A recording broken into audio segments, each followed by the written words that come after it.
Just so for folks who are here in person know, we're doing a bit of a hybrid event. So if you see anyone looking down at the laptop a bunch, it's just if there's like things going off, but you'll also see that. My name is Ian Borsick. I'm the Executive Director at Environment Hamilton, and this is the final community report back that we're doing on the air quality monitoring in Hamilton project. I will be handing it over to Dr. Matt Adams from the University of Toronto shortly, and then we'll also be hearing from Matt Lawson from the City of Hamilton. But I want to just preemptively say a big thank you to Health Canada for supporting this project, and you'll also be hearing from me a little bit later. I'm assuming that everyone online can hear me no problem still. And with that, I'm going to hand it over to Dr. Matt Adams from University of Toronto. Great, thanks, Ian. Some new faces. Thanks everyone for coming out. So we're going to talk about a project that we've been working on for probably maybe 2.5 years. We're thinking far back to when it really started. It's been a lot of learning for us. And today we're going to be kind of talking about the results and a little bit how maybe we can understand them a little bit more contextually for our city. If you have any questions, just raise your hand or we can chat at the end. We have lots of time. So the goal of this study, really, we had two main questions we wanted to know. We know Hamilton has had historically higher air pollution than surrounding regions. We have a big industrial sector and we have lots of transportation. We have a good monitoring system. Actually, we have two, one that's operated in and around the industrial core, and then the MOECP monitors that surround a bit more of Hamilton itself. And they give a good sense of what happens over the long term, but we really wanted to dig down at kind of a neighborhood level of what does air quality look like in your neighborhood. And then our second interest was our socioeconomic characteristics related to that. And the reason that's important, we see in many areas, people that have, lower incomes or other, we call them social determinants of health, okay? And the lower you score on these socioeconomic scales, often it's predetermining other health risks or risks for other diseases. And many of those are related to air pollution. So we wanted to see, you could theoretically, two people be exposed to the same air pollution, but the risk of those two individuals in developing a complication or a disease isn't equal because of all the other factors surrounding their lifestyle, where they live, other factors. So we wanted to see, are these two characteristics related? We measured many pollutants in this study. Nitrogen dioxide we'll talk about a lot. Nitrogen dioxide is really related to traffic.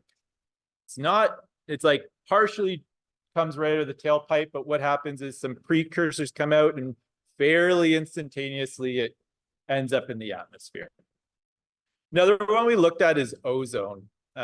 Ozone's not emitted, but it forms with sunlight and other chemicals that we emit into the atmosphere. Ozone is always kind of at this interplay with nitrogen dioxide. As one rises, the other one tends to fall. And this cycle happens over seasons, also over days. Sulfur dioxide, this is really, today we consider it an industrial pollutant with desulfurization of fuel. Before, when we had higher rates of sulfur in fuel, we would have seen more of transportation effect, but it's really an industrial pollutant, as well as PHs, or polycyclic aromatic hydrocarbons. We'll just call them PHs for short. They are really an industrial pollutant here in Hamilton. They do have other sources, but those other sources are really dominated by our industry. All of these pollutants, we know they're being emitted into our atmosphere or being generated in the atmosphere. There's no question about that. I don't think anyone argues that. We really want to understand, what do they look like across space and what kind of seasonal patterns may occur? Because a lot, people have maybe studied, and we've done this in the past, one of these pollutants in the summer. And actually, when you look at the air pollution research, a lot of it's done in the summer. Why? Well, it's cold in the winter. It's hard to get your equipment functioning properly in the winter. It's less convenient. A lot of these studies are done by government or universities who hire students to do a lot of the work. So we have a huge amount of information known about summer air quality, but far less about other seasons as well. So where did we sample and how did we get there? So like, I can't remember when we first had our first community meeting. It was really well attended, 50, 60 individuals. It was online during COVID. And we said, this is what we're going to do. We want to measure air quality across the community. Let us know your areas of concern. Where are you concerned about air quality? And here is kind of the map that we aggregated. Some of these points represent kind of general areas. Someone said, I'm concerned about this area, or I'm concerned about this industry, or this, fill in the blank. And we aggregated these community points of interest. We wanted to make sure we tried to measure near as many of those as possible. As you can see, they are very much congregated in the north end here, but there are other areas of concern that were highlighted. Hamilton talked about those 2 air monitoring networks that already exist. So our technique isn't as nearly as fancy as those machines and those setups that are in the, they're very expensive. We use filters, and we use filters that passively sample the air. So there's no electricity, there's no pumps. They just sit there and they collect or absorb pollution. It's really great because it means we can kind of put them wherever we want. All you need is something to attach it to.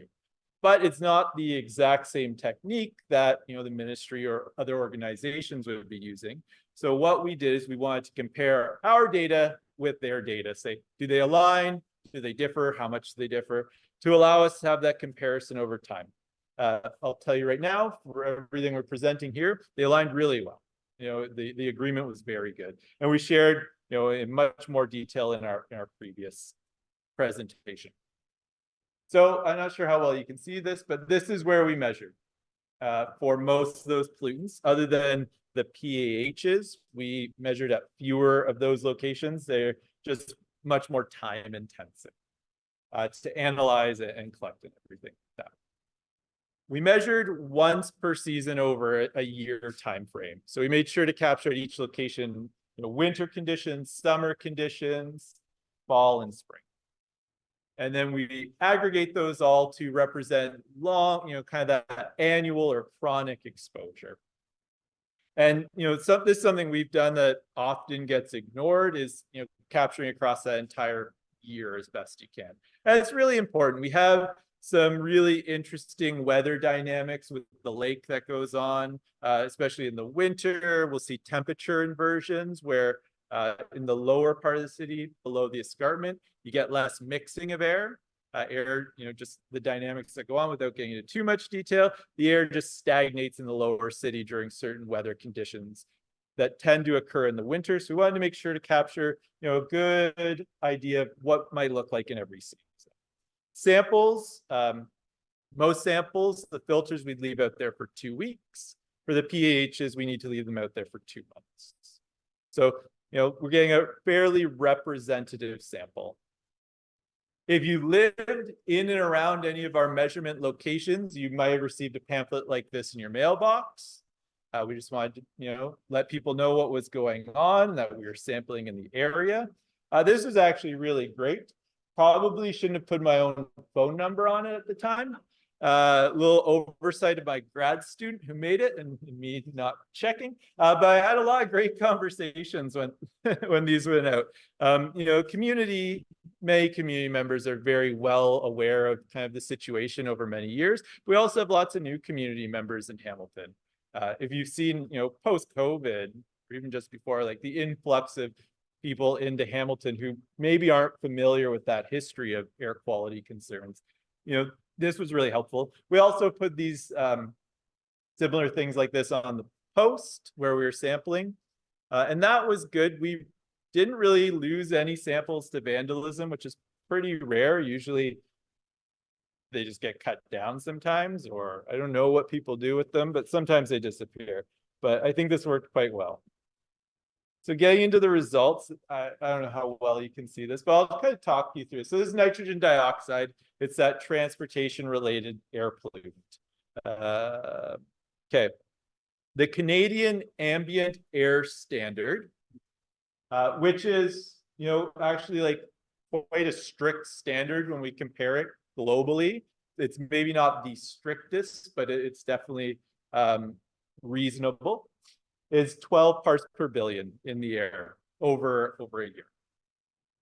All of our samples, when we aggregate them across the year, we saw just right at that number or below, which is a really good sign.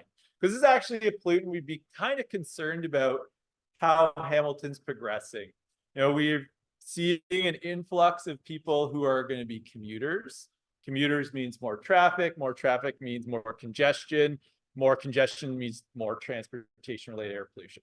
So it's actually really good that, you know, across the city, we see we're kind of level with this standard or below it, or even much below it in the periphery.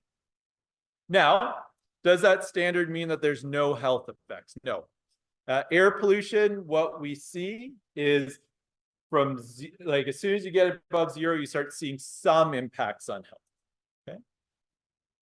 And we'll talk a bit more about what those might look like. So do we want to decrease this? Absolutely. Is it a huge concern right now? Something to think about, something that's, you know, going to be a challenge to bring down. Like, we need to think about huge scale changes in our transportation fleet to really bring this down.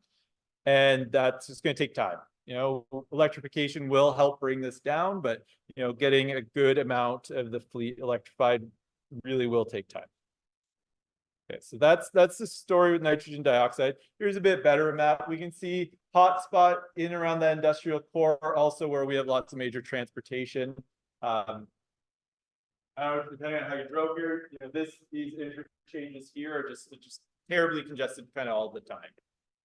So industry has some impact there.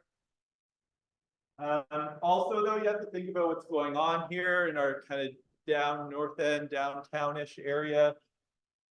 It's not the greatest airflow in that area as well. We have taller buildings. Taller buildings reduce the amount of air that can push through, and we call that dispersion when we're thinking about an air pollution. You know, easiest, you know, windy days, air pollution, you know, gets dispersed further away. Same amount of pollution might emit, but you'll measure lower concentration. So what we do see, though, is, you know, in this downtown core, and then you can, you know, those aren't roads, those are just our air pollution predictions there.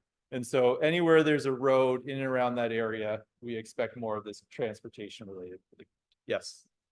Sense of the emissions here in the street, how much of that might be smokestack and how much of that is just heavy vehicles on or near the industrial properties? I don't, but oh, I don't like to make guesses like that. Heavy duty diesel vehicles emit a lot of this, so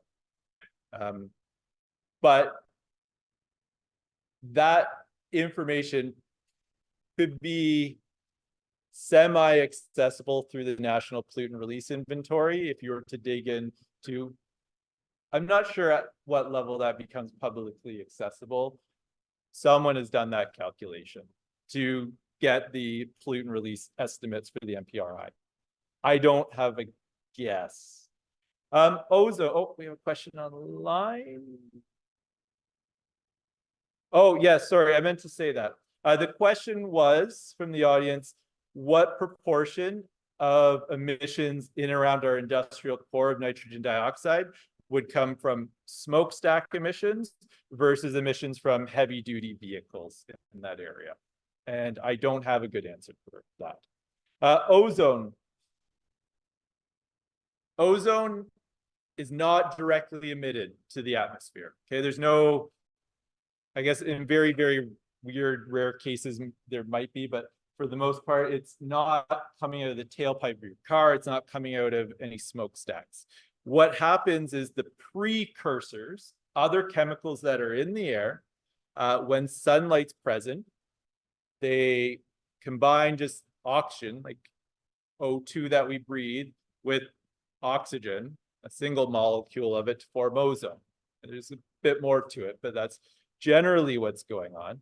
And so we call it a secondary pollutant. So what happens is it tends to be able to spread out quite wide because of that, because it's forming in the atmosphere.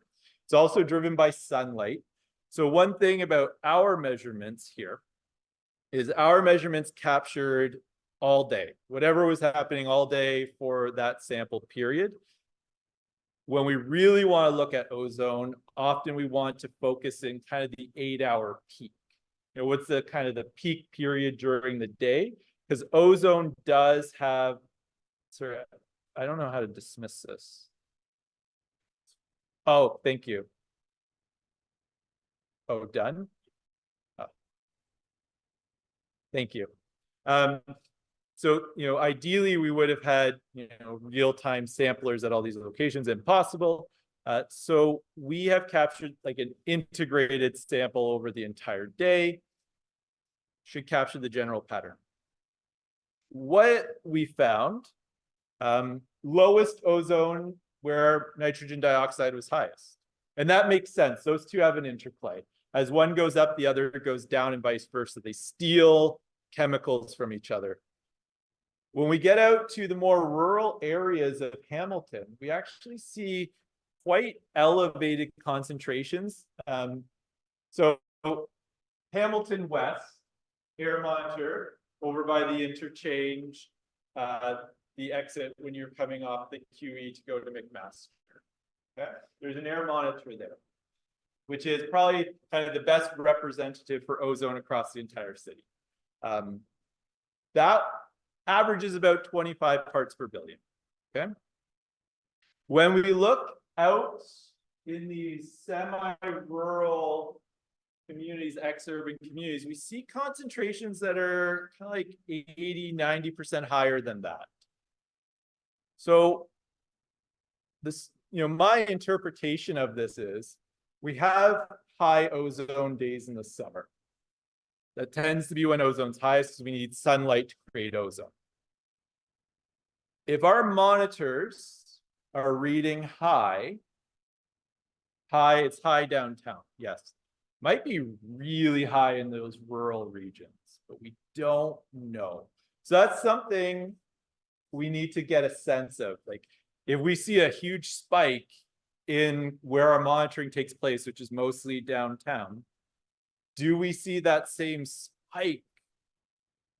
Is it, you know, is it level with it or is it magnified? I can't predict that, but something we can measure going forward with other techniques. But, you know, that area, that rural community is probably experiencing on, you know, across the average, much higher ozone. The risk is potentially higher. So there's something we need to consider moving forward about what are the dynamics, just so we can get better risk communication. Because the Air Quality Health Index is going to be based on the monitors we have in Hamilton, and they represent probably most pollutants really well. But for ozone, just because of the dynamics in rural communities, we tend to see higher ozone for a couple reasons. There's vegetation precursors to ozone, but also when we don't have those transportation emissions, they don't reduce ozone. Transportation pollution reduces ozone right near where you emit those transportation pollutants. So a little complex. We'll keep investigating it down the line, but one summer, a couple of days this summer, when I see really high concentrations, I'm going to pack up some of our real-time monitors and just drive them out and see what it looks like, and see if there's a major concern. Okay, sulfur dioxide. This is pretty much an industrial pollutant nowadays. We saw in and around that industrial core elevated concentrations. These are concentrations that have been identified for a long time as from one of the air monitoring networks. We saw very kind of spot on concentrations. So we see, you know, in and around that industrial core concerning elevated levels of sulfur dioxide. This is not to be, this is expected. When we look at predictions of emissions from industry around there, we know they are emitting sulfur dioxide. Where we measured it, it's the industrial core issue. Really, when we get outside of the core, you know, not very far, we see it drop down very, very low. Okay, so that's good. It just means hopefully as we move forward, those industrial emissions will continue to decline over time. Like Hamilton is a really funny story when we think about air pollution. We measure here a lot. We make a lot of measurements. The city makes measurements. All levels of government make measurements. A lot of scientists make measurements. So what happens? Well, then you have this narrative about all these high pollution concentrations.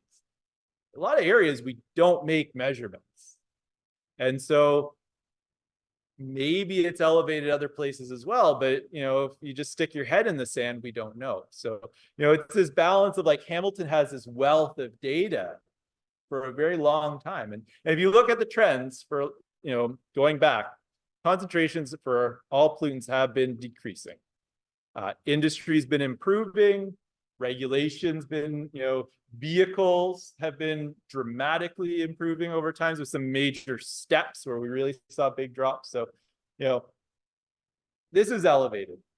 It's a concern. It's a concern we're aware of, and it's a concern that can be addressed through more technological adoption or just reductions in that process that's going to be generating those pollutants. So, something to think about. Another one is benzoate-pyrene. This is a known concern in Hamilton. Dofasco was the largest emitter in Canada in 2022, doubling the second highest emitter. And then Hamilton has 2 more emitters, and usually like the top 5 or 7-ish, depending on the year. This has always been a concern. When we look at our concentrations of it that we measured versus the ambient air quality criteria, I will tell you this is only for the summer. Summer concentrations tend to be lower of this pollutant. Not because there's a change in the amount that's emitted. You get better mixing in the summer, air gets pushed further away. But in the summer, most of our sites that we measured at were above the ambient air quality criteria set out by the Ontario government. That is a very good restrictive line. Okay, they set the line at about 1 in 1 million excess cancer risk. And if you really dig into the numbers, 1 in 1 million is it's probably even higher. Like every time they had, because you have to make a lot of assumptions to come up with these calculations. Every assumption they made kind of erred on the let's have less risk, we'll make that number even lower. So, however, though, in some areas, we exceed that threshold by a lot, and it's right in this industrial.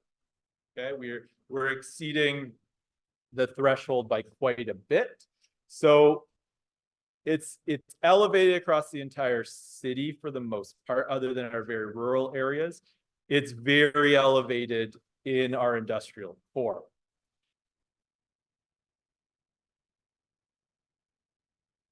Dofasco is our major emitter. Dofasco is changing its process.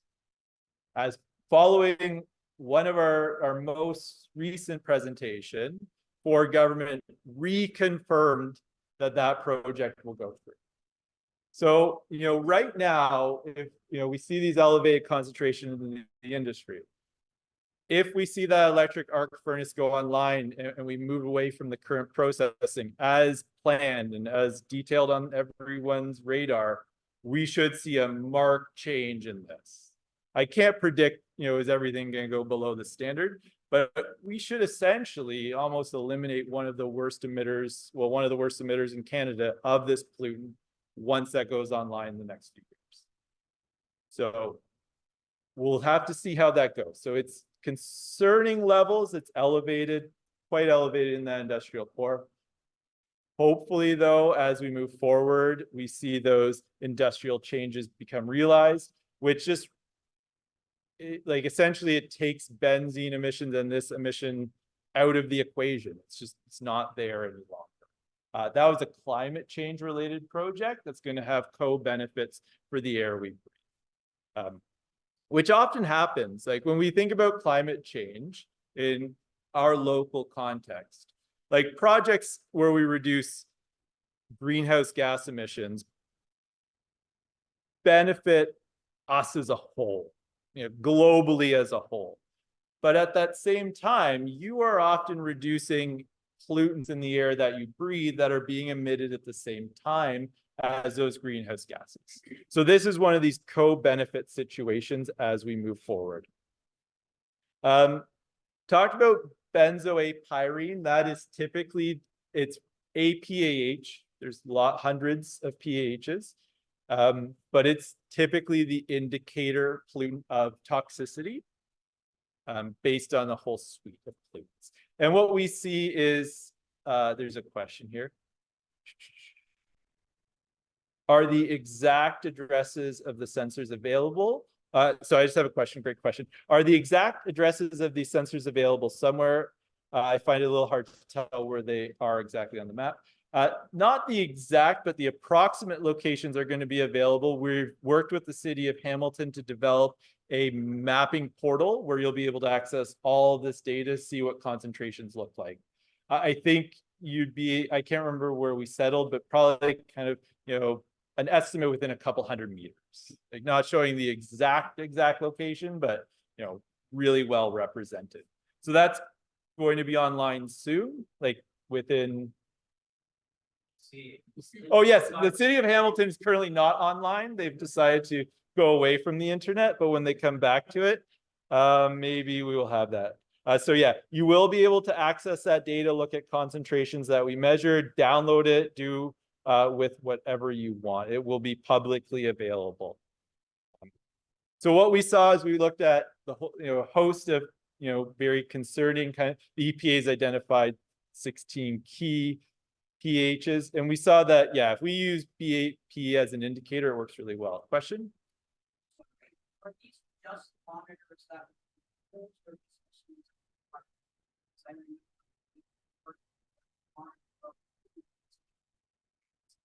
so that was for particles. Yeah, this was the ones on the poles, not the ones in the houses. They're kind of similar. Like benzoate pyrene is one of the particles. It's not like, not all the particles are benzoate pyrene, but some of them, they're two different studies. Yeah. I have another online question here. When is the change in Dofasco's process supposed to be fully implemented as reducing benzoate pyrene? Does anyone know the date of that in the audience? I think the target date. Okay, the target date was 27/28. Yeah, I know my friend's an electrician there, and he has been doing electrical work starting the transition. So it's moving forward. Let's call it 2030. Probably a good realistic guess. That would be great, though. That would be huge, huge change.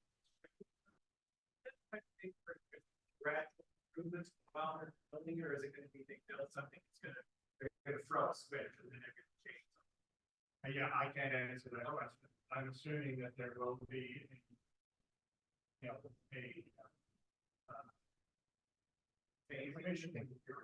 Yeah. For benzoate pyrene, they're going to do a phase into in fuel. And so you'll see talk about the phase in with fuel emissions, but that will be greenhouse gases. So if they can shut down the coke ovens and switch, it would be a step change. But even if they did step change, when they talk about greenhouse gases, it'll be a phasing in because they'll run it off of different fuels over time. Sorry, yeah, no, I just wanted to go back on the DAP's point of clarification. I mean, the industrial port is a significant contributor. However, it also comes from combustion, that's road traffic, cars, and you'll see on that map as we go back to that along the roadways. There's significant, and that's not all industry. I just want to make sure that everybody understands when ArcelorMittal changes the process, it doesn't wipe. It doesn't wipe. No, absolutely, and ArcelorMittal is not the only industrial emitter in that Hamilton area, but it's a big one. It's a big one. But we also have to work with trucks and cars and all the other contributors, even data. Yeah, like you can generate benzoate pyrene in pretty high amounts if you burn meat on your barbecue, for example. Okay, so benzoate pyrene, here's sort of a map of it, just maybe a little clearer-ish. Okay, environmental justice. So this is, we know where the pollution is, we predict that. Once we predict that, how does it relate to these social determinants of health? What we don't want to see is kind of the double burden, where you have social determinants of health, where you're at high risk and you have high pollution exposure. When we combine those two, those tend to be our worst case scenarios, our highest risk communities for having these health effects. How do we measure socioeconomic levels? Income is one measure, but there's lots of measures. So what we use is called the Ontario Marginalization Index, produced by Public Health Ontario. And what it does is it looks at lots of dimensions of socioeconomic gradients that are predictors of health outcomes. And it actually takes probably around 20 different measures of an individual, and it breaks it down to 4 dimensions. I'm not going to read this, but I'll give you a moment. But those 4 dimensions are households and dwellings, previously known as residential instability in this index, material resources, age and labor force, and racialized and newcomer populations. So as your value on a marginalization dimension increases, your risk for different health outcomes, negative health outcomes, also increases. We are curious is, as you increase on that gradient, does your air pollution exposure, which also can contribute to these negative health outcomes, also increase? Okay. So what do we see? So interpreting these maps, I don't actually want to walk too far away. We have a white square or diamond. That means low pollution, low marginalization. Okay, so these are people at the least risk communities. The blue square means high marginalization, lower air pollution risk. The yellow, higher air pollution risk, lower level of marginalization. The black diamond on the top, higher marginalization, higher air pollution. So this is that double jeopardy kind of issue. And what we see is for 2 of the scales, this is, this is for nitrogen dioxide. I don't know how to minimize that. I'll just read it. So this is nitrogen dioxide. In the industrial core, we see really a pattern or housing around the industrial core where that concentration is highest of that double burden. Newcomer populations and racialized individuals, we don't see a clear pattern for that. Like, this is what we want. We want these just kind of randomly dispersed, because no matter what, you're going to have highest on this scale somewhere. When they're just spread throughout the population, that's a good thing. That just means, our population and exposure aren't overlapping consistently. But where we do see some of these nitrogen dioxide related issues, so when we really dig into the data, kind of the story becomes wealthy individuals or low marginalization individuals live everywhere in the city. Lower income individuals, or depending on what we're looking at, more marginalized individuals tend to live in areas with higher pollution because we've all seen the price of housing. And I suspect this trend is going to get worse. Where housing prices are reflective of other surrounding characteristics. 1970 or maybe 1960 was the first study that saw housing prices were directly related to air pollution. They're also related to a bunch of other things, how big the property is, how many bedrooms and all of that. But, air pollution is a predictor. This gradient is much stronger in the US than we see in Canada. Ours is just a bit more nuanced. Okay. For ozone, we don't see really much of a pattern. Our highest marginalization communities will always exist in roughly this area, dependent, that part's not going to change for the 4 dimensions. Those people don't move, the air pollution changes. Ozone, it's kind of just, there's no gradients that align, which is kind of what we want across our general population. We emit a pollutant, or the pollutant exists, and we just really want it spread evenly from the people who may be causing it versus people who might not be. And it's not a really terrible story, which is good. Benzoate-pyrene, this story becomes really heavily focused again in that housing in the north end. Okay, double burden of disease there for risk factors that are not air pollution, socioeconomic risk factors, and air pollution related risk factors. So how can we use this type of information? Well, we can't move the individuals, but we can think, public health sitting here, we can think about reallocating resources, awareness campaigns, or just knowing that this community is going to require more resources as we move forward. So that's sort of where this information can become helpful. All right, so I'm going to talk about kind of contextualize some of the health risks. This was not a health effects study, but I just want to try and contextualize it as best we can. So what I'm going to be talking about, they are based on global studies. So, we did not look at the burden of cancer specifically in Hamilton, for example, but we looked at how does cancer relate to that pollutant globally and applied those measures to Hamilton. We are looking at increased risk, not the overall risk.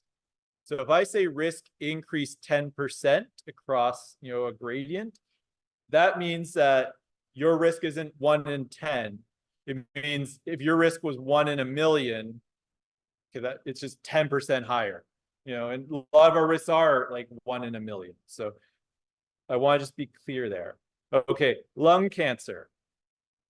6% increased lifetime risk of lung cancer for individuals living with this for nitrogen dioxide in the worst polluted versus the least polluted area.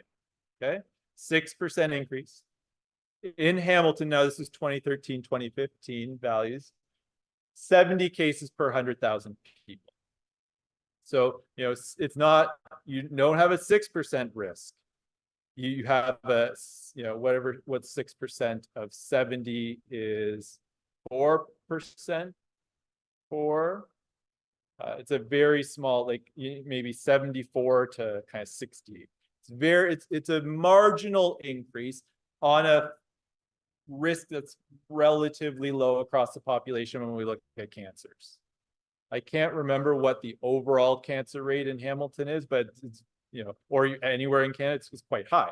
We live very long lives in Canada. That's another thing about cancer, right? We can, when we look at cancer rates of air pollution in some countries, well, individuals don't live as long. You don't develop cancer at the same rate. So it's, it's a lot of things to think about there. Asthma, 20% increased risk of development from highest to lowest. So this is very meaningful, actually, one of the outcomes. So if you live in the most polluted area for nitrogen dioxide, your risk increases 20%. Hamilton's rate of asthma is, I couldn't get an exact number, but looking at Public Health Ontario estimates between 10 and 15%.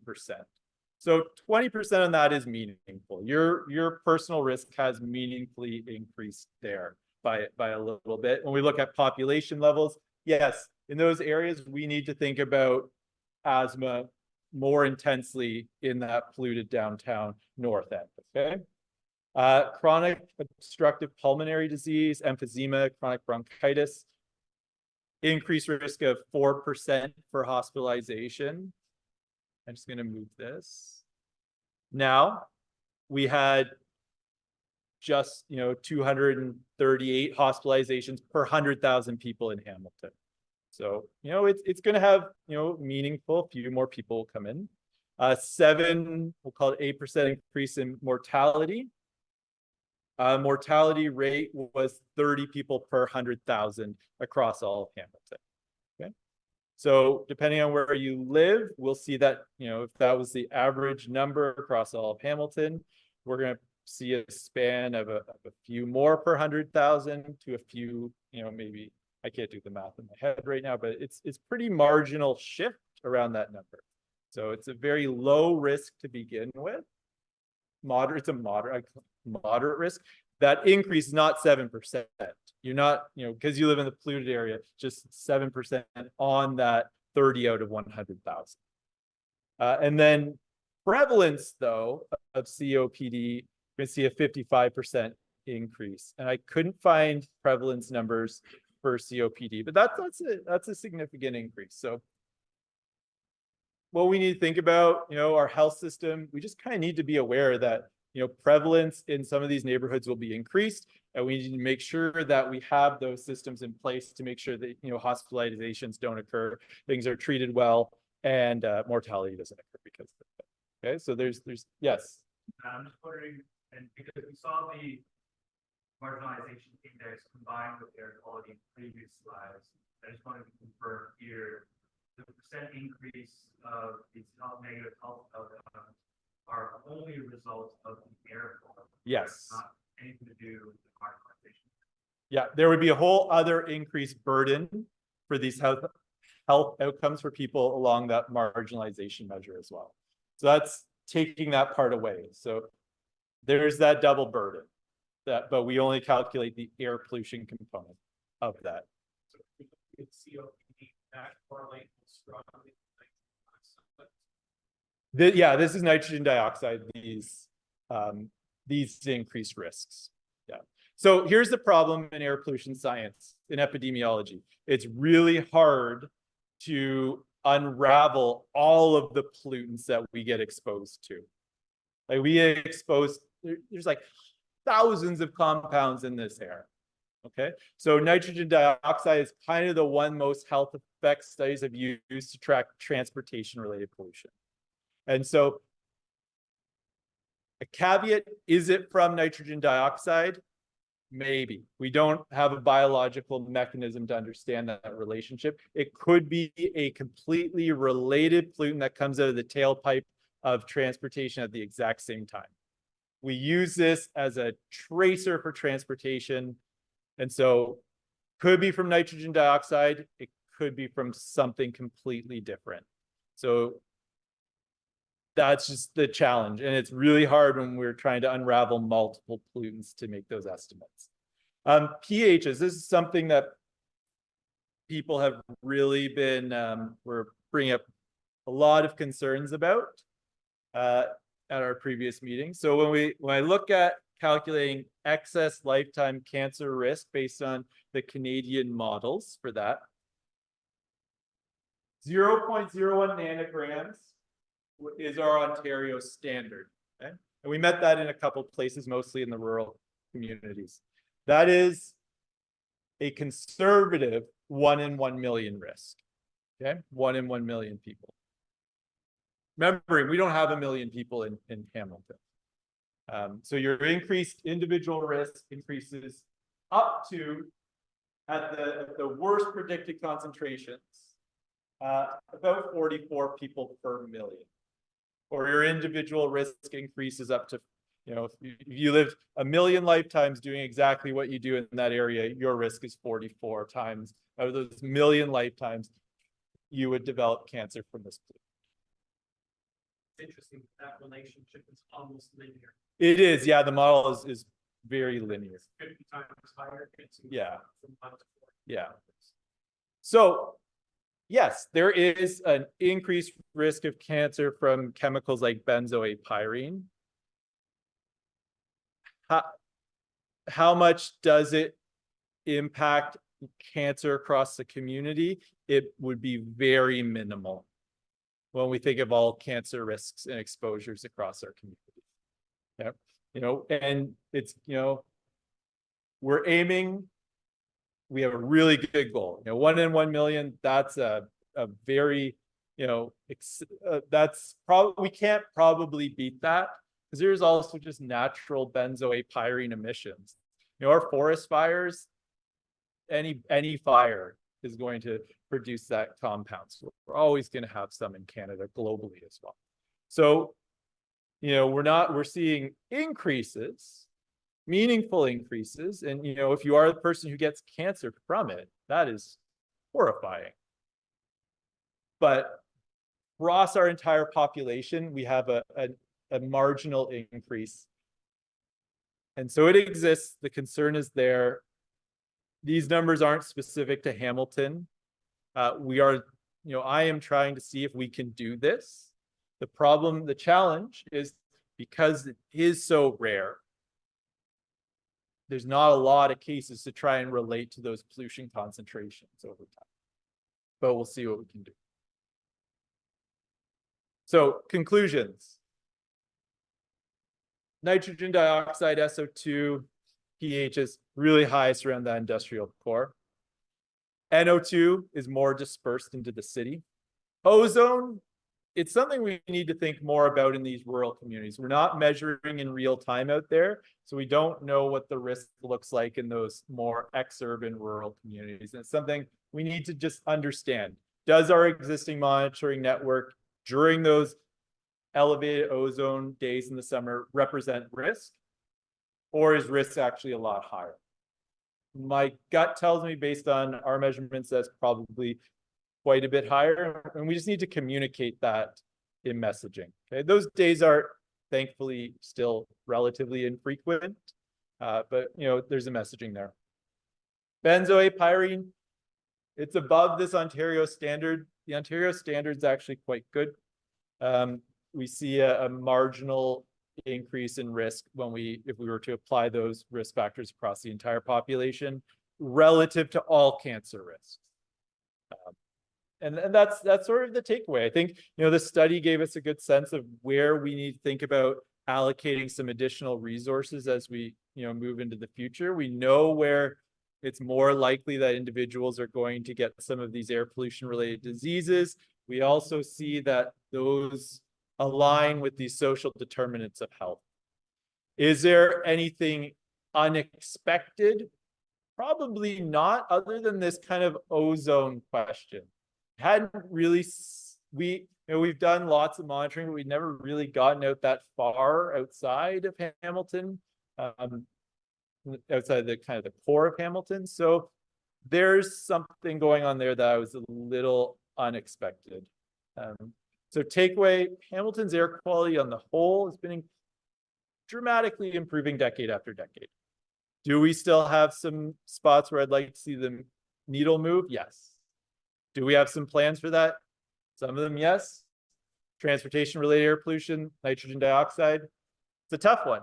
You know, people can't buy electric cars, let alone changing our whole fleet over right now. So that's something we need to think about.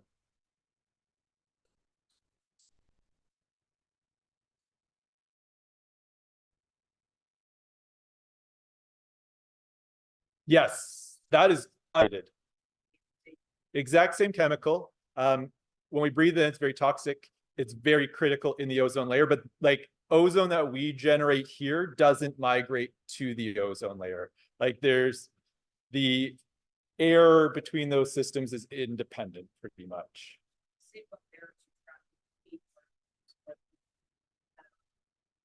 Absolutely. Like extremely critical, as we saw with the depletion of the ozone layer and cancer rates in certain parts of the world. And it's totally fine.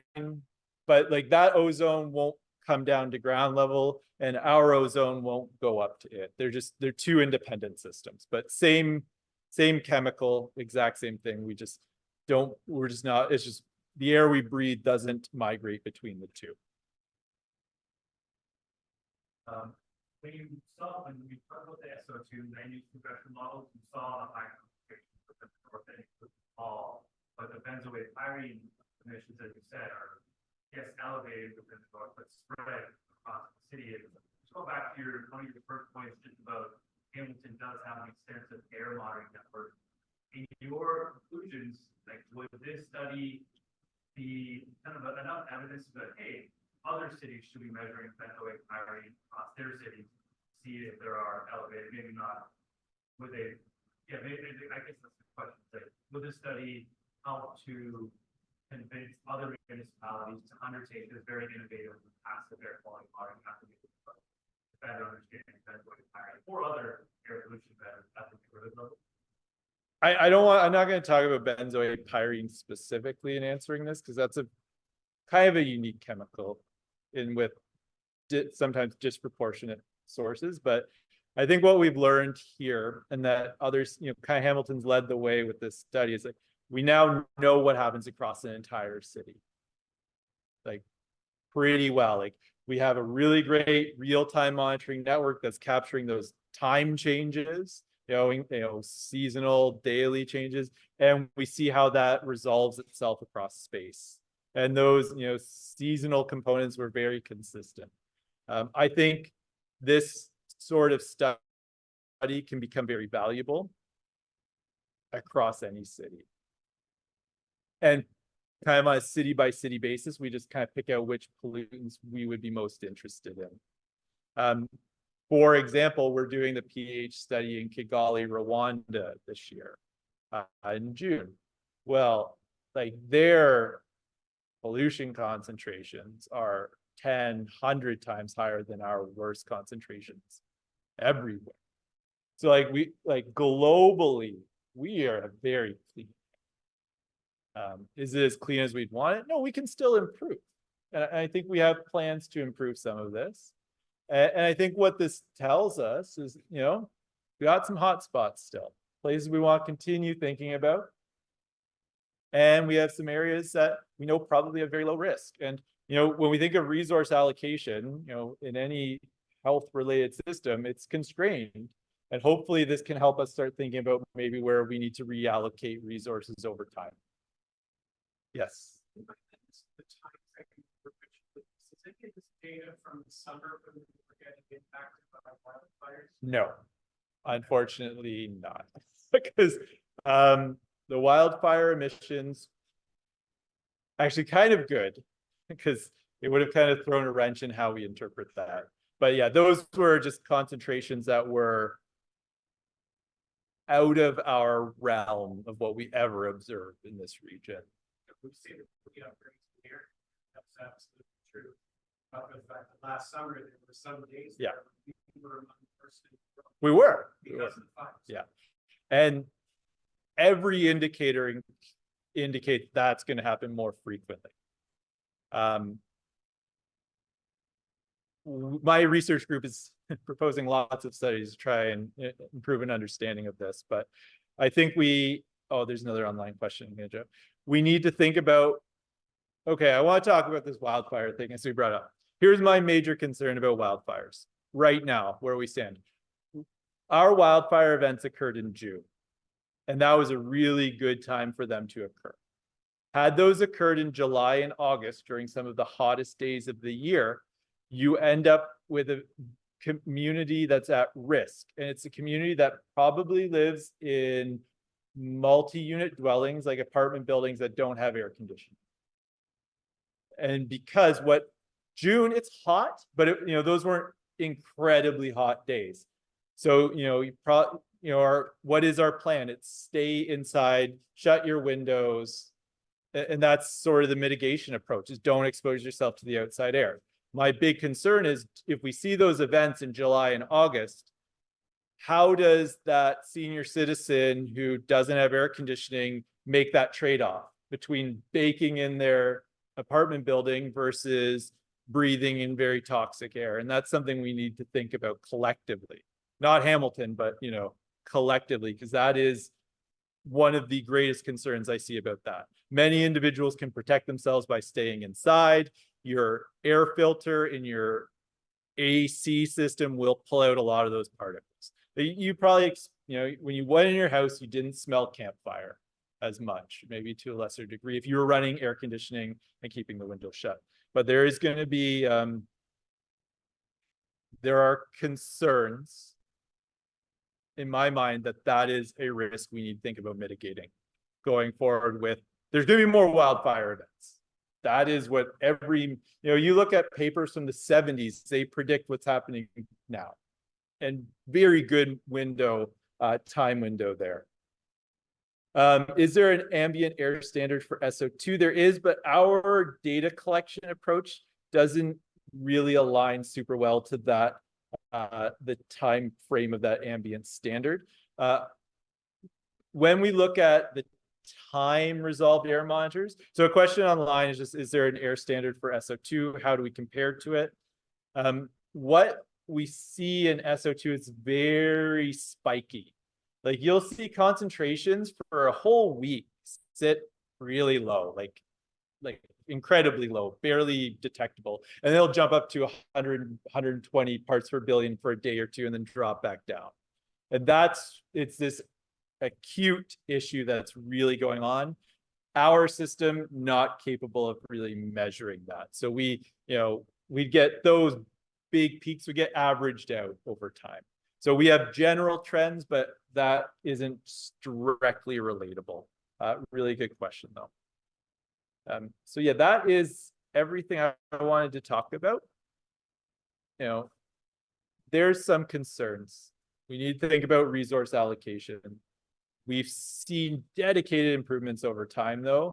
Let's just keep the gas going with that. Let's keep improving Hamilton's air quality. There are, we know the areas, we know the pieces, and I hope this can inform resource allocation going forward. So thank you everyone for your time. I'm going to turn over to Matt Lawson to talk from public health.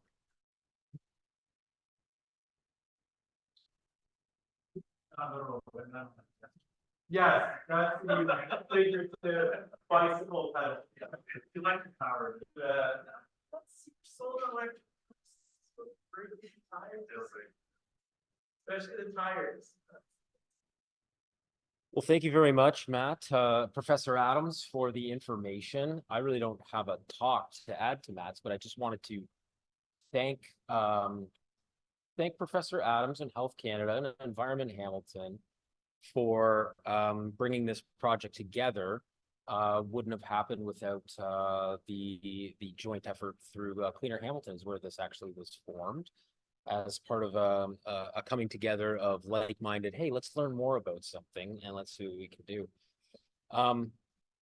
And just a couple of things reflected in what the work that the health department locally here in Hamilton reflects on what Professor Adams has been talking about is what we do. And so some of the work that we do in the health department is that, we've got the little factory here, continuing to work with the MECP. So there are legislated levers in the relationship between the local medical officer of health and the Board of Health and the Ministry of Environment. And when something happens, if there's say an acute event of an emission, the Ministry of the Environment will do some investigating. Hopefully some samples might be able to be obtained, some information of technical data. That data can be provided to public health, and if we're lucky, we will have, and lucky, I mean, if it's a specific acute event, we might be able to come up with a risk profile or a toxicological type of assessment of what that event is likely to do or how it might have impacted anybody who is locally around and exposed to it. An example might be an errant demolition, if anybody can remember some of those, or if there are certain events from industry that we understand geographically where it is and at what concentrations. We can have some of our staff toxicologists look at that information and try and come up with a likely scenario for how many people could have been exposed, what are we seeing? And we have surveillance networks within local hospitals as well to try and validate these assumptions. And so working with the MECP through different committee work as well, and like Clean Air Hamilton or CLC meetings to further understand what the areas for improvement are that Professor Adams spoke to in the continuous quality improvement effort for lowering emissions. Another thing that we do in the health department in our program is transportation planning. So recently, truck route master planning, we've got a guest public health, former public health staff member, Trevor Imhoff here. Trevor's working in our climate change office now in the city. But transportation master planning and the master truck route strategy, things like that, we do review them and we look at modeled concentrations and we help provide advocacy and an eye toward where improvements could be made in terms of impacting the least amount of people. That kind of work goes on other types of planning applications, not just through transportation, but I will get to why transportation is focused on here in a minute. And the last one is just promotional awareness of issues. And you see a flame here. So wildfires were spoken about. Professor Adams mentioned wildfires and how they're likely to continue as we go forward and become, unfortunately, a thing of expected, oh, another summertime forest fire event as the climate changes. Because of those issues, absolutely right in how they wreak havoc on our air quality. And if it had been done, as Professor Adams said, like if he was sampling during that wildfire event last year, his results for the BAP measurement would have been quite out of the norm. But again, that's maybe future research, is to get those measurements year over year to look at trends of like how much they spike and go away over time. There is a report too, like these three different things, three sectors we could look at: industry, transportation, and the last one being wood burning, wood smoke. In February of 2023, last year, Health Canada put out a report on, and I actually will read the title right here because I have it in front of me: Health Impacts of Air Pollution from Transportation, Industry, and Residential Sources in Canada. So it was a report that looked at these factors and it did a lot of modeling in a lot of Canadian cities. And in the city of Hamilton, it determined this 2016, this is based on 2015 data in this report that came out last year.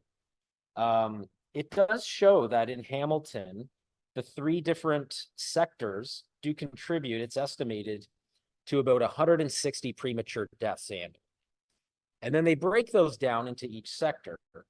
And so I don't know if this should be a guessing game where anybody wants to guess which sectors provide the most in terms of model the deaths. But in terms of the largest contributor, it is the industrial sector, more the ore and mineral sector. And surprising to me was that wood burning came in second with 36 premature deaths over transportation.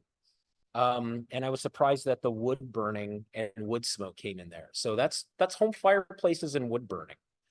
And so to that end, like a bonfire in a backyard, that is producing BAP as well. It's only one small source of it, but it does produce BAP.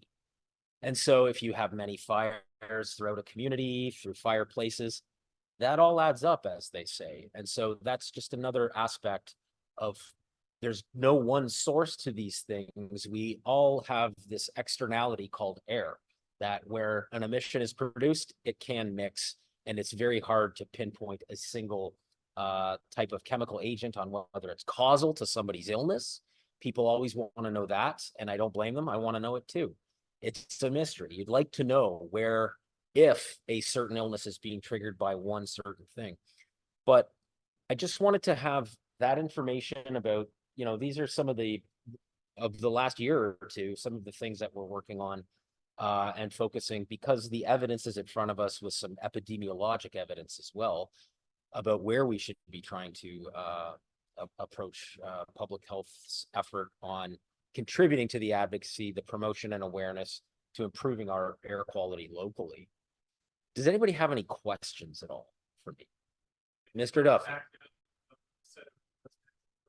Yes, sir. I was working at CP. I think so. But then in direction, taking those sorry.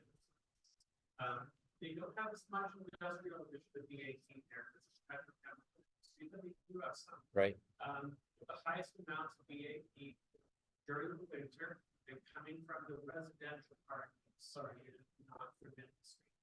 Yeah. So, logical explanation doesn't get back to the Yeah. residential. It's a significant source.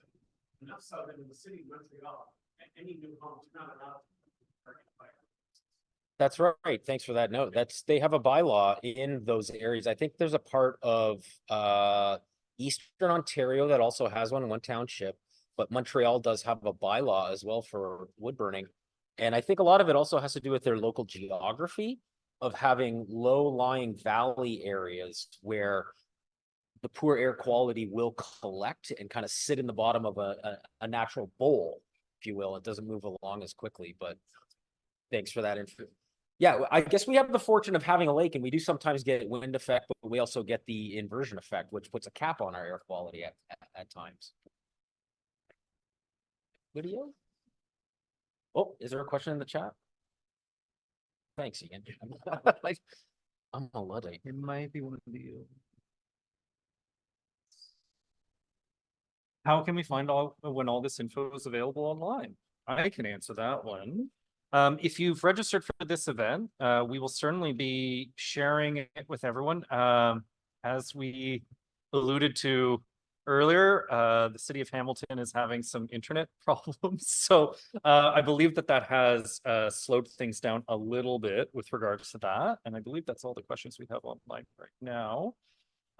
We're almost done. I just wanted to say a few words on behalf of Environment Hamilton, just from community lessons on this project so far.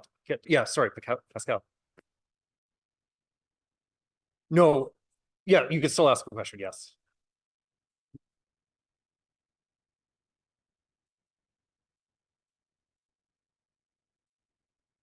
Yeah, so Matt alluded to CLCs, which are community liaison committees, which is committees that are set up and deal with individual industry players. So we as Environment Hamilton, we sit on a variety of CLCs. Pascal, I know through the Ward 4 office, you also are sitting on a number as well.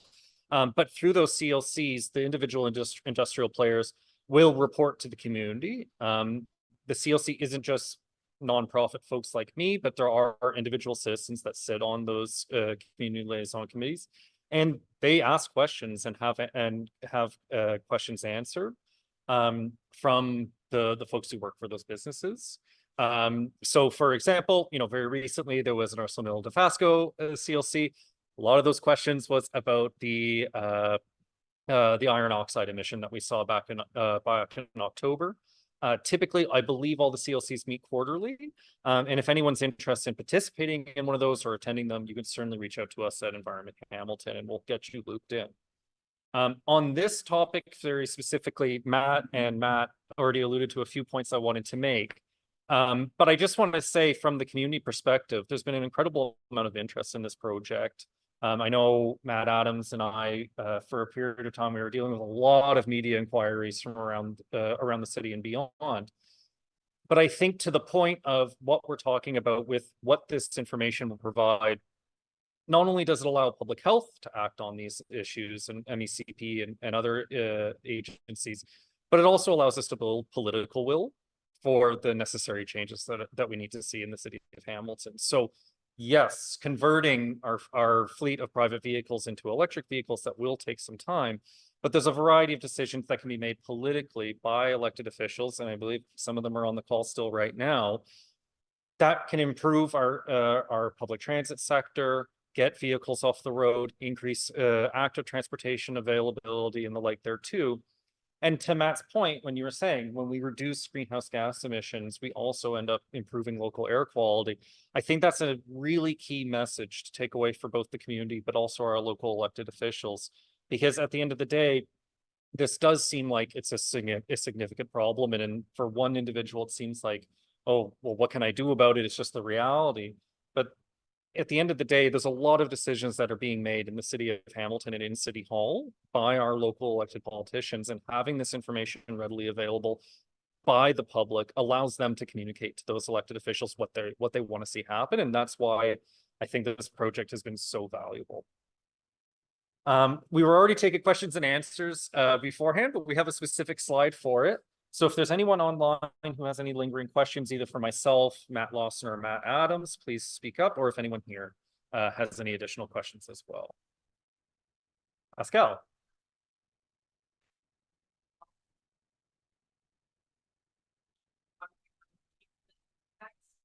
We're talking about situations.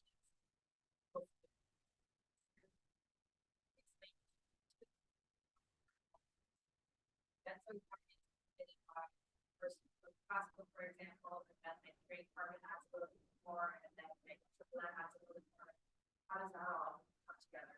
So I'll hand this over to Matt Adams, but just for folks online, the general question, I guess, is to explain and go into more detail what the cumulative effects of these different chemical exposures could potentially be. Is that pretty accurate? Okay. Yeah, I think really great question, important. So two things, there's a challenge in trying to predict cumulative health effects.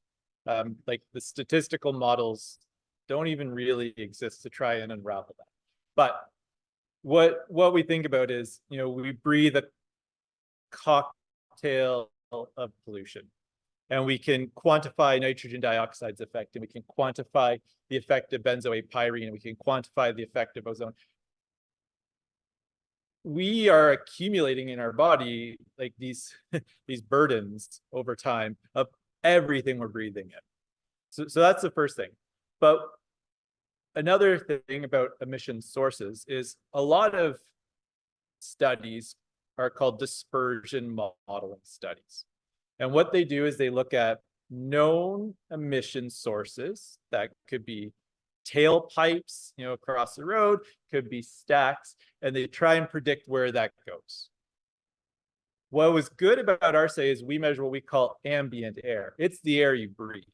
I can't tell you what proportion of X is produced by Y, but I can tell you that is what's making up the air we breathe. So that's your, you know, the accumulation of many sources. And when we think, you know, we think of local sources, and we always go there, but there's transboundary sources that come up from the US that impact us. And like our particles in our air often are made up a lot of, you know, a big portion, like 50% sometimes of pollution coming from across the border. Just what battery's running low? Yeah. Okay. So when we're thinking about cumulative effects, we're trying to think of the effects of everything that you are inhaling. Trying to translate that into risk is actually really challenging. We're good at looking at individual pollutants and assigning risk, but it's hard to say, okay, this cancer case occurred from this factor, when it's really the accumulation, especially with cancer, it is this accumulation of all of your risk factors as you're, you know, have those challenges to accumulate. So our say though, we looked at the air you breathe. We didn't try and aggregate all the sources up. And so both those are two important studies, like Hamilton, City of Hamilton has the airshed model. And that tries to see where emissions go that are known. And you pair that with this evidence, and they align really well. So I think, you know, we really built up a strong body of knowledge of like what you're breathing. That's what I like to measure. Like, what are you breathing? Doesn't always tell us where it comes from though. Great. I'm not seeing any further questions, and I'm not seeing any online. So I'll just wrap it up there with a deep appreciation for everyone who attended us online and in person as well. And again, timelines of when that information will be up, available online, thrown through a loop this week, extenuating circumstances. But that will be shared with the public. If you registered for this event, either in person or online, you'll certainly be notified about that right away. And so will the hundreds of other Hamiltonians who were participating with this project and following along with it over the last few years. One last question. Oh, it's just saying thank you. Thank you so much. And I hope everyone has a good evening.